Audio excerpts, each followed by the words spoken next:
Hey YouTube, what is going on, guys? On the More Swagg channel. So today's video, we got Dante back in the building, the OG reactor. He's coming out of retirement. The dark side of Warzone. Let's check it out. Dark side of Warzone. Cheaters, hackers, two boxers. Truth about Warzone bot lobbies. Have you ever turned on a YouTube video and thought to yourself, why don't their opponents shoot back? Well, I had those same thoughts, and after months of frustration, I found 5 ways that people get easy lobbies. And in this video, I'll be answering how each method works, can you tell if someone is using them, and explain why do bot lobbies. Look it. Can I guess one of the 2 ways? Yep. Okay. 2 boxing. Yep. And then I'm gonna guess VPN. Yeah. Of course. And then I'm gonna guess the non-back out strategy as a okay. Let's see. It's actually part of a much bigger problem. So starting off with the first bot lobby method. Now people have been getting accused of using it since Verdansk, and the idea behind the method is quite simple. You confuse the matchmaking algorithm by giving the game a fake location for your house. When you connect to a match in Warzone, the game looks at many data points to decide what match to put you in. It looks at your connection to the server, the skill of you and your party, and many more things. But one of the most critical factors is the time to match. For this first method, people download a third-party app that routes just your matchmaking data over a global virtual private network of servers. This is commonly called a VPN. Yeah, I said it. Yeah, I guess it. You know about this confuses the skill-based matchmaking. I've never once used a VPN. Never once. Never once. We don't even know what a radar hack is. All right. System because the game assumes you'll have a high ping and it throws you into the closest lobby possible as fast as possible. Now this all sounds great in theory, but does it work? Well, I used a VPN that someone recommended to me called SBMM off. I have no affiliation with this program, and this is not advertising for them. I just want you to know exactly what I did, and I want everyone to see just how easy it is to manipulate matchmaking in Warzone. Now what I did was I found a server with a local time in the morning. He should have showed us what his stats were. And I connected to that server under the strict setting. This strict setting apparently means that it forces the game to look for a lobby with players that only have open or moderate NAT types. I'm not sure how much of a difference this makes, but this is what was recommended to me. Now here's where things get tricky. Call of Duty closed down their API to the public, which is just a fancy way to say that websites like COD Tracker can no longer track stats and lobby strength for people who want to look it up. Now this was definitely a calculated move by Activision because they don't want people to know how the matchmaking algorithm works, and they want people to be kept in the dark. But it makes testing bot lobbies almost impossible because we can't see the stats of the other players. So I decided for this video that if I could drop 40 or more kills playing solo quads. I missed that, being able to see the stats of the lobby and then be able to see the KDs of the people you fought against.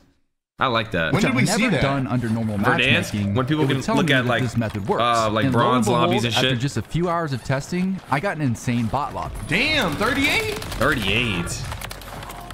You drop a 40 piece? What? Ridiculous. For the 40. Holy. You dropped a 40 piece? Everyone's definition of a bot lobby is different, and it definitely depends on your own skill level. But some of the factors that stick out to me are this. First, you can stand out in the open and shoot at people for free without getting shot in the back, like I'm doing here. Damn. What are they doing? What's going on? Second is that many players don't have good awareness and apparently don't hear footstep audio at all, like this guy. Yeah, what is he? And finally, a lot of players just seem to panic when you shoot at them, and they don't really shoot back. Now, there's definitely other hints that you're in a bot lobby, but basically you can just run around out in the open all day and hardly get shot at.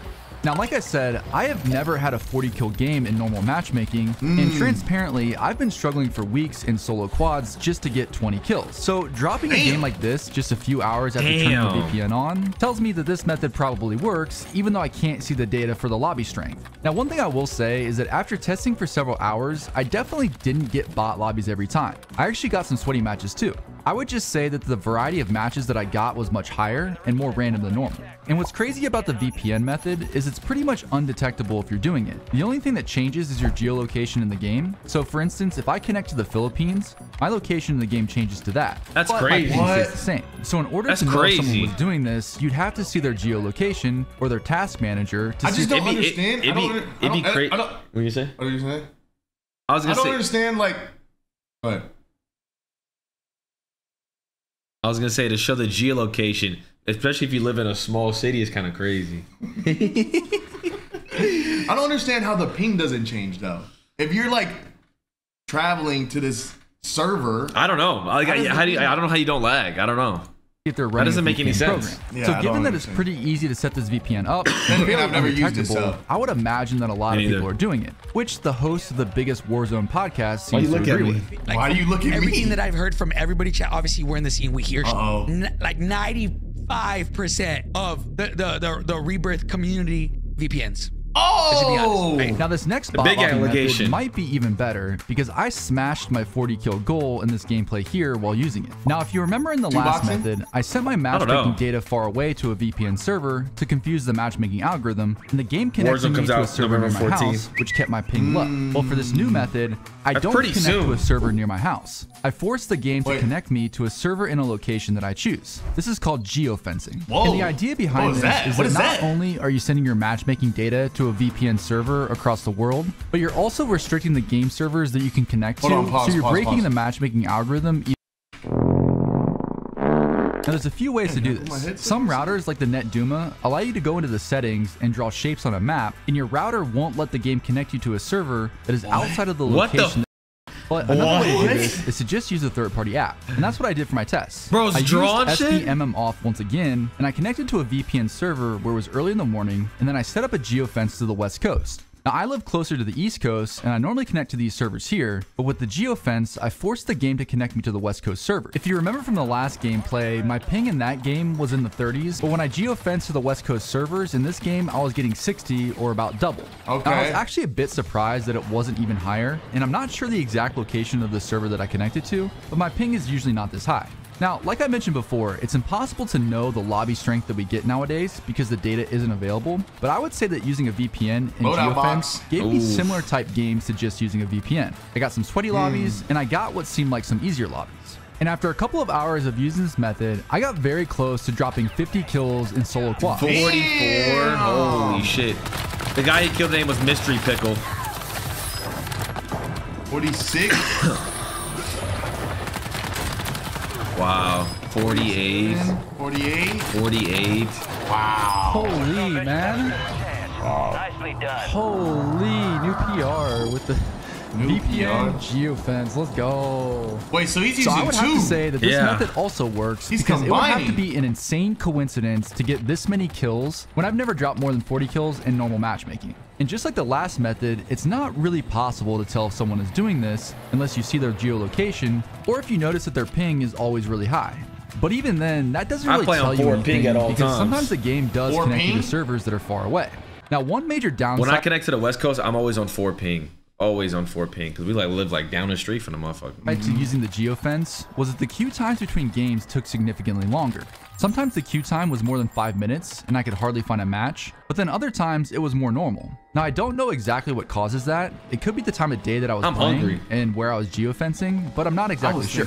Okay, the next bot lobby method is one that's been covered quite a bit on YouTube, and I actually made a video about this a few months ago, so I'll go through it quickly. But basically, ever since Warzone added map rotations to Resurgence, if you complete a match and then stay in the game until the very end, the game puts you back on the map that you just played, even if a new map is up on the rotation. And what this means is you tend to play a lot of people that are AFK, and in general, it seems like the skill level of these players is much lower. Now, quads wasn't available for my test. The only thing with that is sometimes the lobbies don't fill up, bro. Like they just hit. Yeah, they stay like 30 players. A few times, and it definitely seemed like staying in the lobby gave me significantly easier matches every time. Now, I didn't drop 40 kills using this method, but trios plays different from quads. It's much easier to accidentally wipe a team since there's only 3 players, so the pacing was something that I really wasn't used to. It was also pretty time consuming to have to wait each time for a new game. So after getting this 34 kill win and seeing that the players in these lobbies were oftentimes AFK, and a lot of them weren't really aware of what was going on, I would say that this method works too. And just for reference, the game right before this one, which was under normal matchmaking conditions, I was only able to get 10 kills and got 7th place. Now, I want to get to the 4th bot lobby method, but before I do that, I have to discuss the big problem that I mentioned earlier. And that's hidden matchmaking algorithms. Damn. When you queue into a game of Warzone, you have no idea how sweaty the lobby is and who you're playing against, because Activision doesn't want you to know how their matchmaking works. And this creates a feeling. But like the thing is, bro, like I actually did enjoy seeing, like if I dropped a 30 kill game in a 1.7 KD lobby, I love seeing that shit. It was dope, you know? It would be like, it would almost like people would validate you in a sense of like, oh, so but he dropped 37 in a .5, but you dropped it in a 1.3. Like, that was dope to see. Did it tell you after the game? I don't remember. Yeah, that, it did. It did. Literally told you like about a minute after the game. I do, bro. I don't remember. I do, yeah. Feeling of unpredictability because your in-game performance varies greatly from day to day. Was it in Some days Mob you're for frying, 2? and other days you're this absolutely in the Verdansk. blender. But it also creates a lot of frustration because you don't know how your skill is being evaluated, so you can't tell if you're improving at the game. And maybe even worse than all of that is when games use hidden matchmaking systems, it becomes easier for people to abuse them without anyone knowing. Now, there are many schools of thought on how matchmaking in Warzone should work and whether or not there should be skill-based matchmaking in pubs. And I don't really have the answer for the perfect system, but what I think we should all agree on is that we need more transparency. Back when Warzone had a publicly available API, right here. you could see the lobbies that you look. This is it right here. This is it's because they had a public API. It was a website. Yeah, it was like bro. This is like Call of Duty. This is their API, bro. I thought it was like the in-game settings or something like that. It shows you what your KD was. I do remember that, bro. It was put into. You could track your performance to see if you're getting better. You could also check your favorite streamers and see what lobbies they were getting. Yeah, you can check anybody. Yeah. Now this did lead to a lot of witch hunts and people. Oh yeah, a lot of people were looking at other people's shit. But that happens nowadays with all these websites, anyways. The point is, you could at least see the data and make your own decisions. I strongly believe that Warzone should make the API data available again because you should be able to look up and see who you're playing against in the game. 100%. I agree. Now, at the end of the day, there are always going to be people who try to get easier lobbies, whether they're a content creator looking to get more views or someone who just got home from their job and wants to relax without sweating. And what I hope you see from this video is that public matches are very easy to manipulate in Warzone, and it's very difficult to know if someone is doing it. So I just don't think that you can really take pubs seriously in Warzone. And in all reality, that's how gaming should be anyways. Pubs for fun and ranked for competitive. At least that's what I believe. And with that said, let's get on to the fourth bot lobby method. Now, I don't know this for sure, but I would guess that this method is the most popular right now because out of the other ones that I tested, this one felt like it gave easier lobbies the most consistently. So one of the factors that Warzone looks at when you're queuing in for a match is the skill level of your party. The higher the overall skill of you and your friends, the more sweaty lobbies you get. So in theory, if you play with really bad players, you can get easier matches. And that's where this fourth bot lobby method comes in. First, you have to have a second PC or a console, and then you create a brand new account to use on this device. Next, you join a few matches with this account. Okay, I want your opinion, kid. Kills, and you try to die as much as possible to get this account. What's your opinion on two-boxing?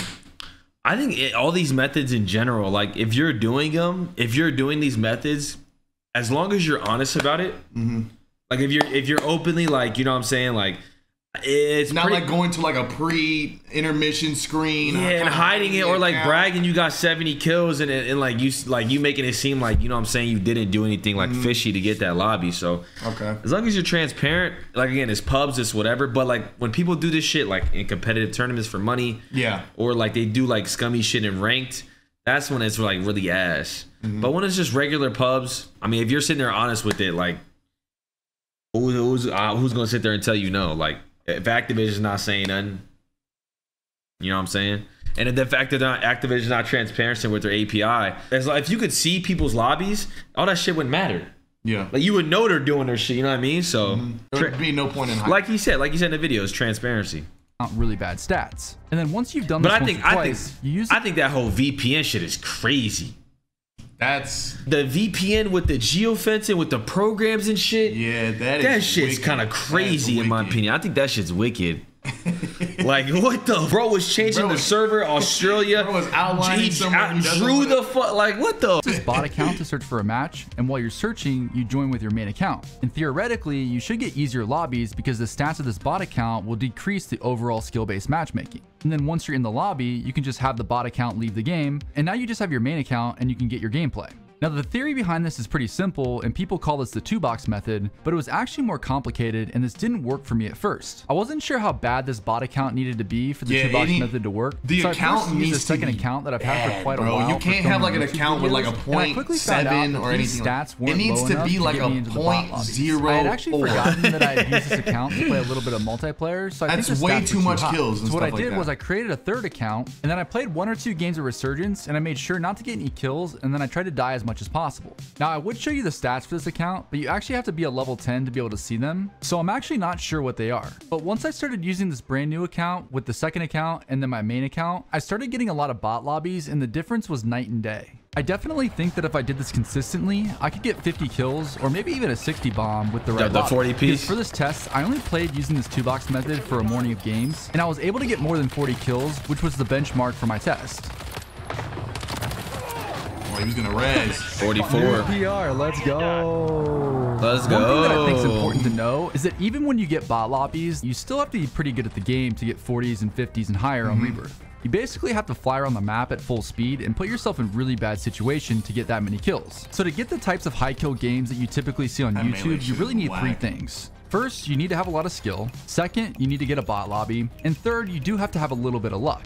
There's plenty of players out there that have a lot of skill, but they don't get many bot lobbies, so they'll never put up numbers like the people that you see on YouTube using these methods. But on the flip side, there's also a lot of people who think they have a lot of skill, and if you put them in these same lobbies, they're probably only going to get 15 or 20 kills. Now, like the other methods, I would say that this one is also pretty easy to hide. For instance, if you're streaming, you can just hide your screen in between matches, or you can pre-record yourself queuing into a normal match and then just play this to trick people. So once again, it's pretty much impossible to know if someone is doing this. I've never done this shit in like ever in Warzone because people, bro, like they would make so many videos on me, bro, and like, bro, like all the records that I dropped, like Verdansk and all that, they would try to invalidate all those things. So it's like, what records you dropped? In Verdansk? Yeah. My own personal records. I ain't dropped no record. Like no actual record. Or like I had a lot of records back in the day, like for a little bit of time, like when it was like going back and forth. We had the quads one with Biff and all them. We dropped 152 at one point. Me and Booya had the duos record for a little bit. No VPN? No VPN, bro. Okay, moving on to bot lobby method number 5. Now, I originally didn't want to talk about this method because it's actually banned by Activision, but I still see a lot of people on social media talking about it, so here it goes. There's a third-party app that you can get through a private Discord server where it shows you the lobby stats for your game. So basically, it's Warzone Agent. It's Warzone Agent. Where you join a game, check the stats, and then you leave. If everyone in ranked uses this shit, bro. The match is too sweaty, and when you do this enough times, you do eventually get easier lobbies. People apparently people were checking. Yeah, people were using lobbies in the game for hackers. Just using the game though. Remember when people would go to the blocked players list? Yeah, but people apparently check it for in ranked for hackers. So they see a guy have like a KD? 33 KD, they back out that lobby. But again, that's just something that should just be available. I feel like. Well, I mean, they're just like their API to their advantage. Their API. I'm saying the API should be available to everybody though. They use skill-based matchmaking. They use engagement optimized matchmaking, which means even the sweatiest players get bot lobbies every once in a while. But just to be clear, I've never used this app or downloaded it, but there are some YouTube videos out there that do show what it can do, so I am aware of it, but I've never used it. I used it in I do think that people should know the stats of the lobbies, but this app is bannable because it reads the memory of the game to get this data. So I would highly recommend that you don't. You can get banned for using that app. Download it or use it. Was Ricochet a back thing in Verdansk? But even when you get a bot lobby, you have to have the correct controller sensitivity to have good aim so that you can get a lot of kills. Dreamstrike, his videos are great.